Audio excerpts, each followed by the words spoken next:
You lost your job? At your age? My son Tyler's voice cut through the dinner table chatter like a knife through butter. His laugh was sharp and cruel. 20 relatives turned to stare at me, forks frozen in midair. I sat there, my hands gripping the edge of the table, feeling my face burn with shame. Dad, seriously, you need to figure your life out. Don't expect to become a burden on me now. His wife Amanda smiled nervously. My ex-wife Patricia looked away. Nobody defended me. Not one person. I stood up slowly, my chair scraping against the hardwood floor, and walked out of that dining room with whatever dignity I had left. My hands shook as I drove home through the darkening streets of Phoenix, Arizona. But Tyler did know something. He had no idea what I actually controlled. That night, I sat alone in my apartment and pulled out an old folder from the back of my filing cabinet.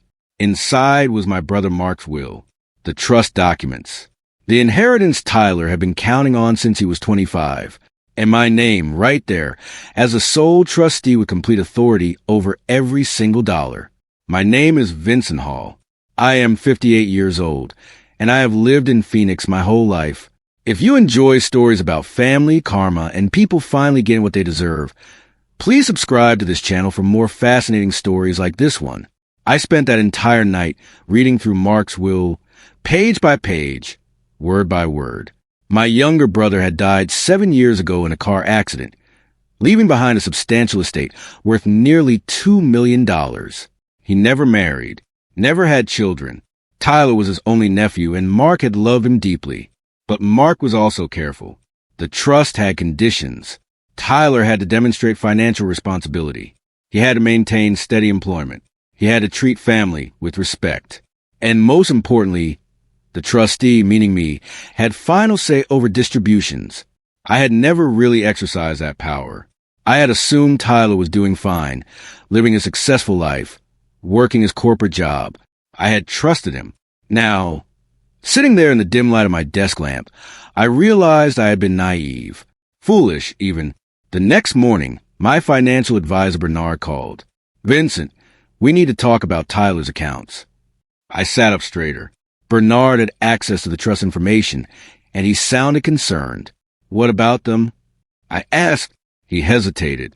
"I've been reviewing some activity. Your son has been making withdrawals against expected inheritance distributions. He's told several creditors that significant funds are coming his way soon." My stomach dropped. "How much does he owe?" Bernard's voice was grim. "Based on what I'm seeing, at least $300,000 across various credit cards, personal loans, and lines of credit. Vincent, his debt-to-income ratio is catastrophic." I thanked him and hung up. Tyler's perfect life, his expensive house, his luxury cars, the lavish vacations he posted constantly on social media. All of it was borrowed money. Money he didn't have. Money he expected to get from an inheritance he hadn't actually received yet. Meanwhile, he was still telling relatives I was the failure, the embarrassment, the one who couldn't keep a job. 2 days later, Tyler's wife Amanda sent me a text message. "Can we talk privately?" "Please don't tell Tyler." We met at a quiet coffee shop across town. Amanda looked exhausted, dark circles under her eyes. "He's planning to ask you for money soon," she said quietly, stirring her untouched latte. "He thinks you have savings hidden somewhere. He's been obsessing over it since Uncle Mark died." I kept my face neutral. "Why are you telling me this?" She looked up, and I saw genuine fear in her eyes. "Because he's getting desperate. The credit card companies are calling constantly. We're 3 months behind on the mortgage. He borrowed against his retirement account.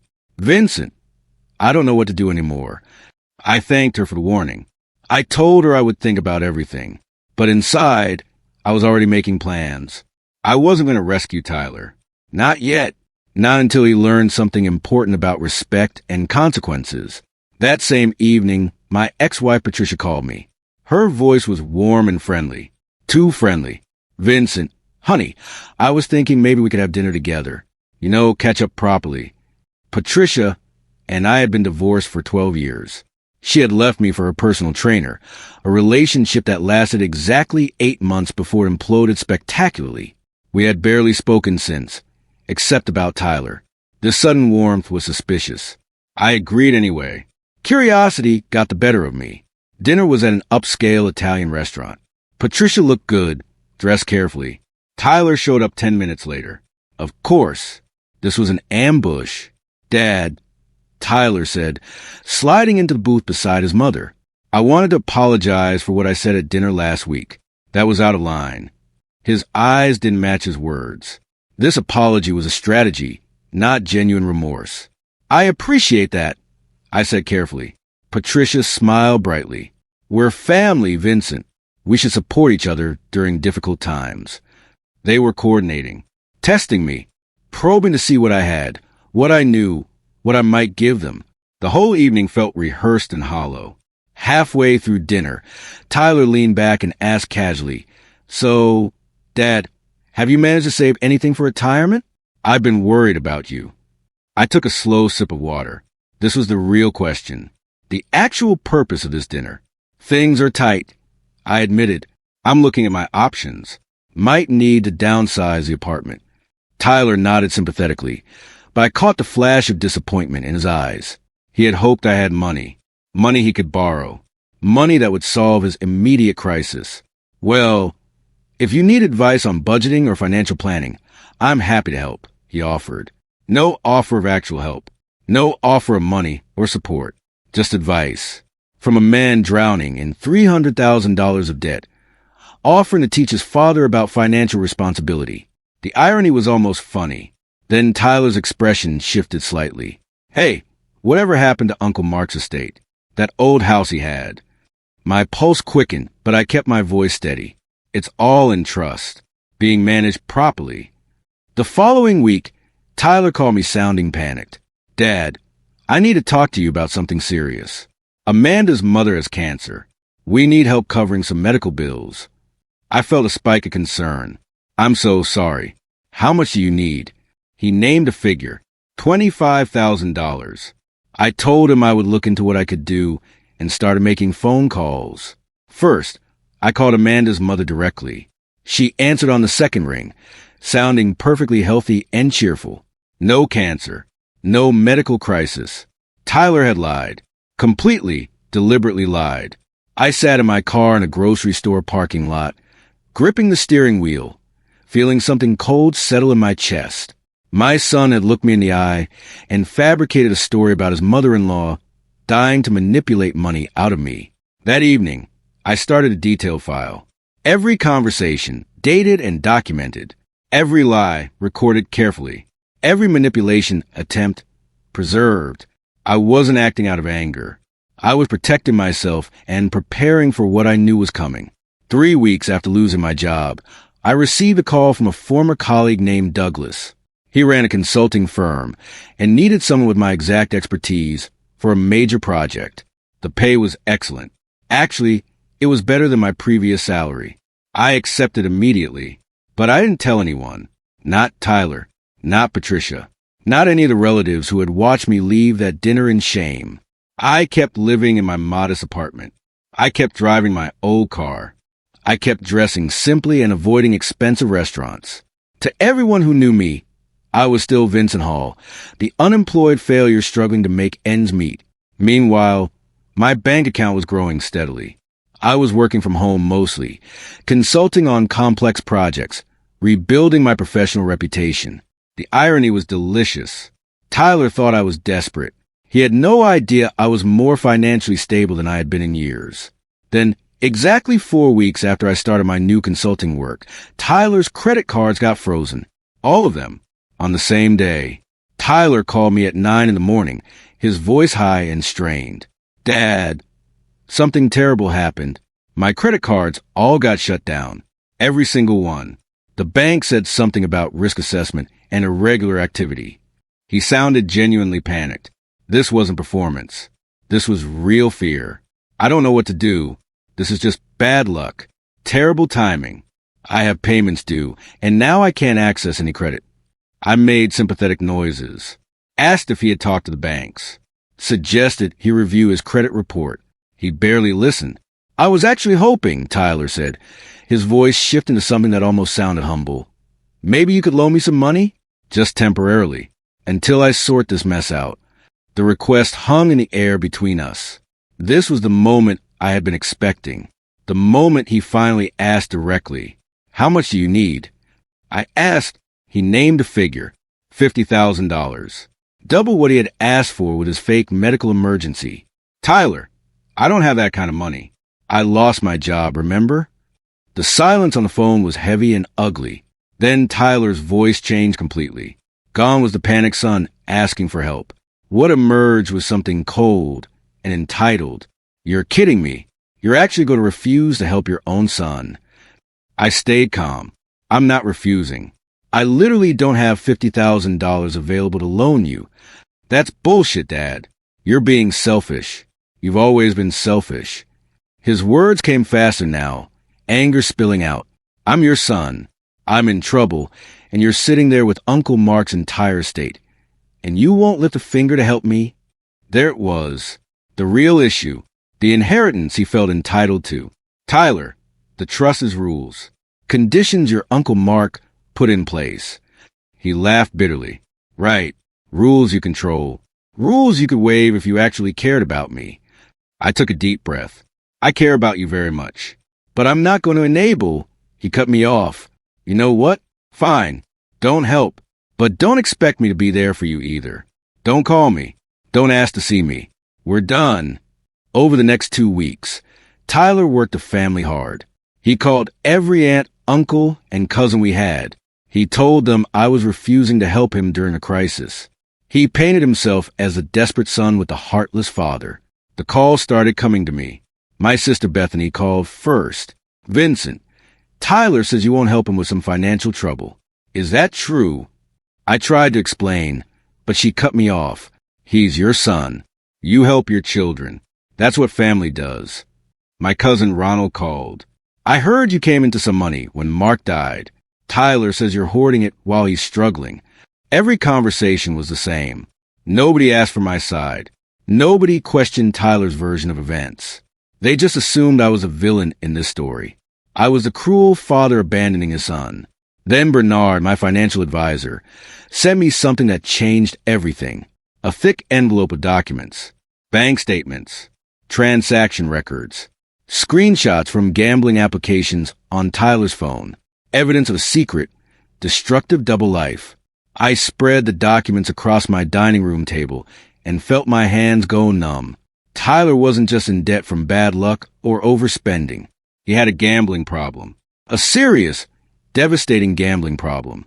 Online poker, sports betting, casino trips to Las Vegas he had never mentioned to anyone. Over the past 3 years, he had gambled away nearly $400,000. The medical emergency story was a lie. The bad luck with credit cards was consequence. The perfect life he showed everyone was complete fiction. He had taken out personal loans under false pretenses. He had maxed out credit cards. He had even borrowed money from Amanda's parents, telling them it was for a business investment. Everything was collapsing because everything had been built on lies. I sat there for hours, reading through each document, trying to understand how I had missed this.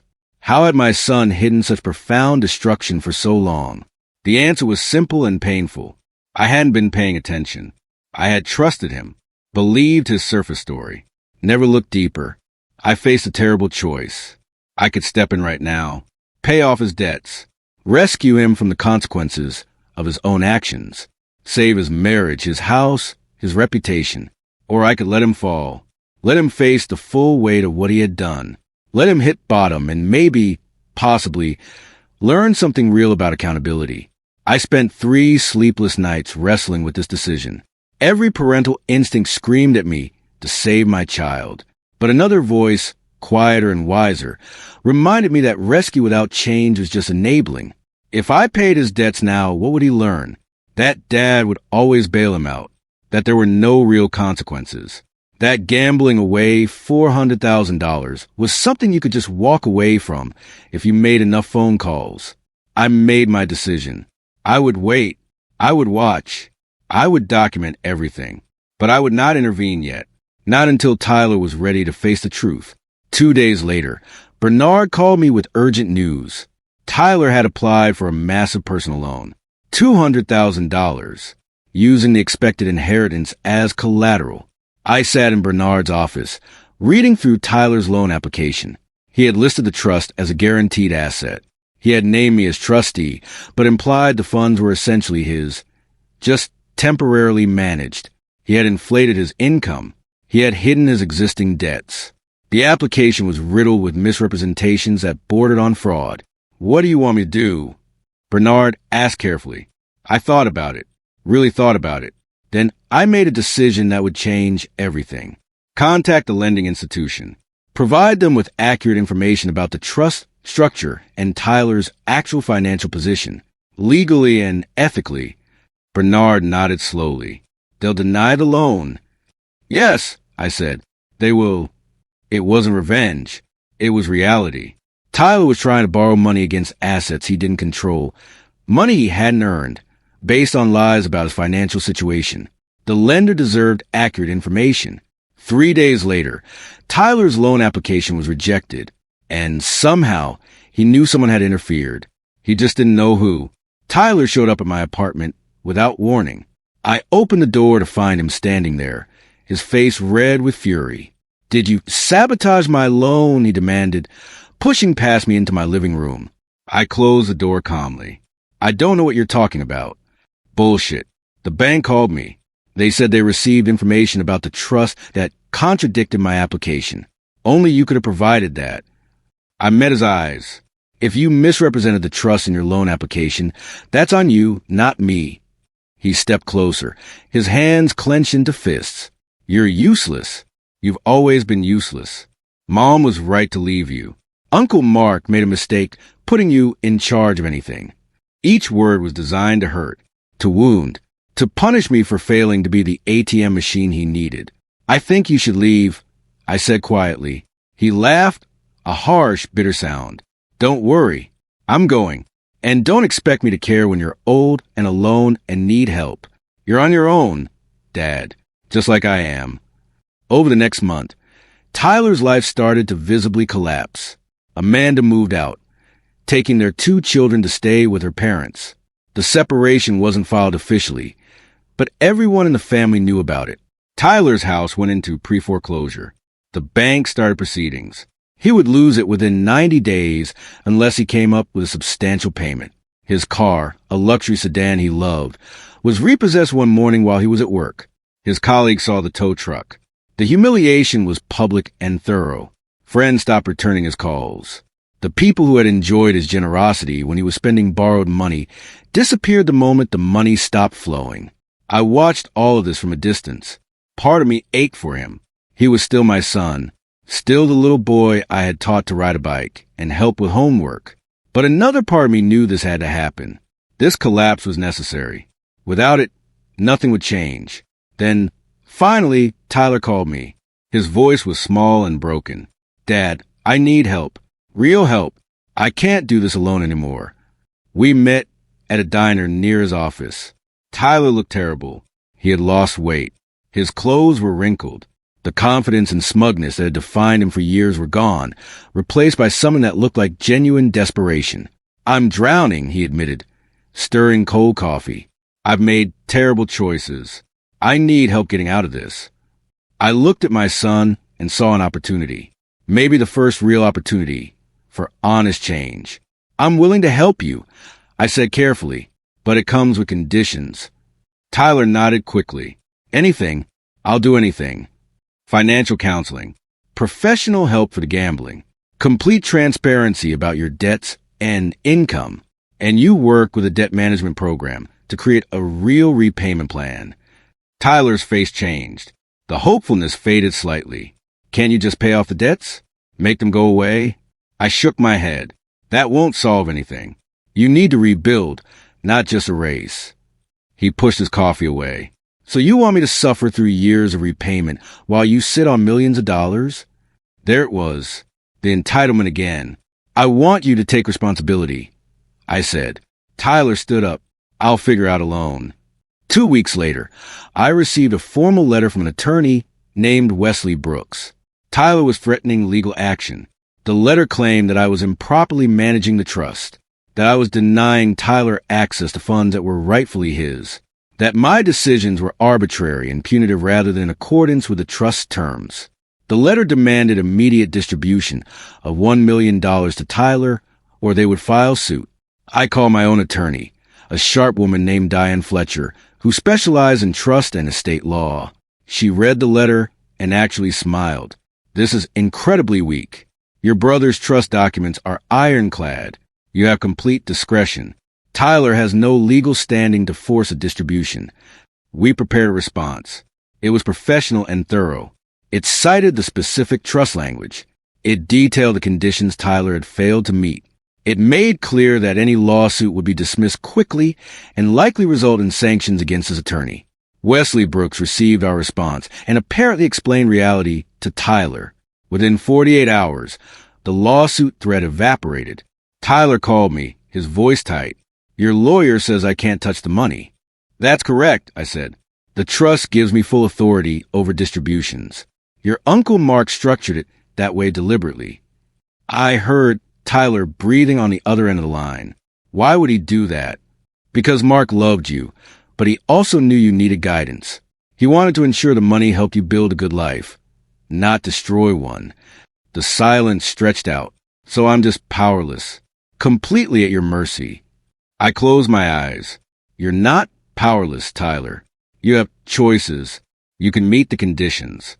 You can demonstrate the responsibility Mark wanted to see, or you can continue fighting and accomplish nothing. He hung up without responding. I sat there holding my phone, wondering if I had just made things better or worse. 3 weeks later, our cousin Melanie called to tell me about an upcoming family reunion. Everyone would be there. It was being held at my sister Bethany's house. Tyler would be attending. I almost declined. The thought of facing that crowd again, of being judged and condemned, was exhausting. But something made me accept. Maybe it was time for the truth to come out. Maybe it was time for everyone to see what had really been happening. The reunion was exactly as uncomfortable as I expected. I arrived to polite, but cool greetings. People who used to hug me now just nodded. I was the man who abandoned his struggling son. I was the villain. Tyler arrived late, looking worse than when I had seen him at the diner. He avoided eye contact with everyone, standing in a corner with a beer he wasn't drinking. Then something happened I didn't expect. My Aunt Dorothy, Mark's widow from his brief first marriage, stood up in the middle of the living room. I need to say something about Mark's trust. The room went quiet. Every eye turned to her. I've been hearing things about Vincent refusing to help Tyler, about money being hoarded, and I think everyone deserves to know the truth. She pulled out a folder. Inside were copies of Mark's will, the trust documents. She began reading aloud. The conditions, the requirements, the explicit authority given to me as trustee. Mark put these protections in place because he loved Tyler but worried about him. He wanted the money to help, not hurt. Vincent isn't withholding anything. He's following Mark's wishes exactly. Tyler's face went pale. The room was completely silent. Aunt Dorothy continued. I've also learned some things recently.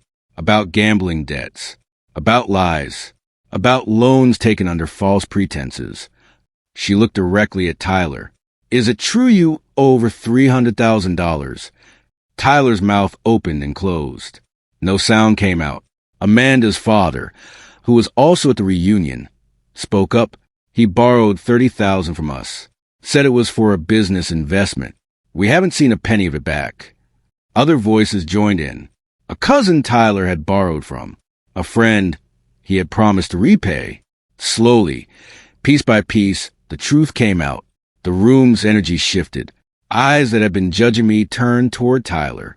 Why didn't you tell us? My sister Bethany asked quietly. Tyler finally found his voice. Because I was ashamed. Because I didn't want anyone to know how badly I had messed up. He looked at me. I blamed Dad because it was easier than facing what I'd done. The room was silent again. All eyes turned to me. I stood up slowly. My heart was pounding, but my voice was steady. I've known about Tyler's situation for months now. I've been watching him struggle and making difficult decisions about when to help and how. I pulled out my own folder. The document Bernard had given me. The loan applications. The gambling records. Your Uncle Mark left very clear instructions. Tyler would receive his inheritance when he demonstrated financial responsibility, stable employment, and respectful treatment of family. I looked at Tyler. You've met none of those conditions.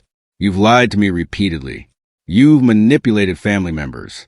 You've mocked me publicly while secretly drowning in debt. Tyler's face was in his hands. But I continued, I'm willing to offer you one final chance. Not a bailout, not a rescue, a real opportunity to change. I outlined the same conditions I had before: counseling, debt management, transparency, real work to rebuild his life. If you do these things, genuinely commit to change, I will release funds to help with your recovery. But it will be gradual, conditional, earned. Tyler looked up at me, tears streaming down his face. I'm sorry, Dad. I'm so sorry for everything. Tyler's breakdown was real, not performance, not manipulation. Real grief and shame and recognition of what he had become. The family watched as he sobbed, apologizing to me, to Amanda's parents, to everyone he had lied to or hurt. It was painful to witness. Necessary, but painful. Over the next several days, Tyler enrolled in a gambling addiction program.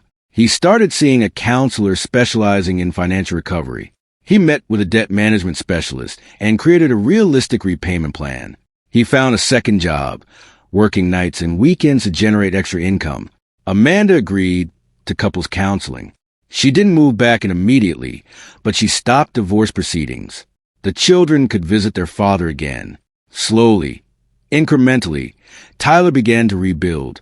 Not his old life of borrowed luxury and false success. A new life, smaller, humbler, real. I helped where I could. I covered the cost of his counseling. I paid the first few months of his debt management plan to get him started. But I didn't solve everything. He had to do the real work himself.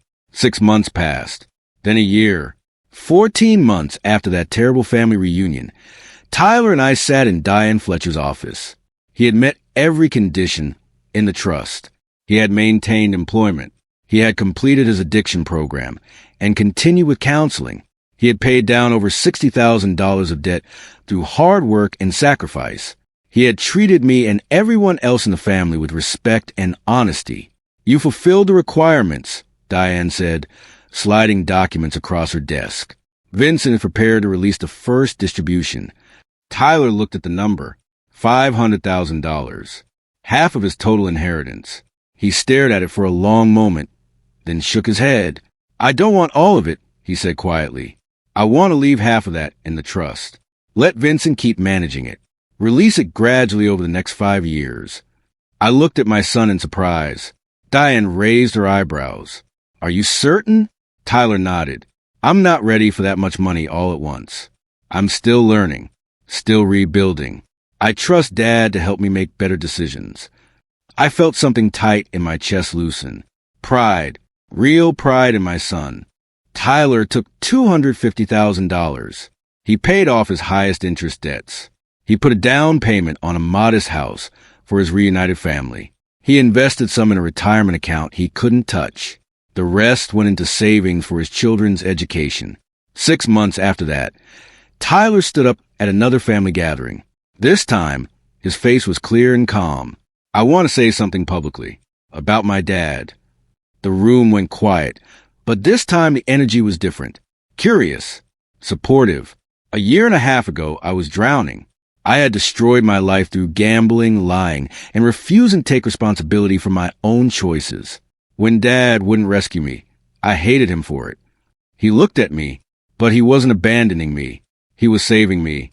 By refusing to enable my destruction, by holding firm on Uncle Mark's conditions, by making me face consequences and do real work to change, he gave me my life back. Tyler's voice cracked. I'm not perfect now. I still struggle, but I'm honest. I'm responsible. I'm present for my wife and children, and I owe that to Dad's strength when I had none. The room erupted in applause. Tyler walked over and hugged me. I hugged him back, feeling years of pain and distance finally beginning to heal. I didn't win by destroying my son. I won by teaching him who I was and who he needed to become. And in the end, That was the only victory that actually mattered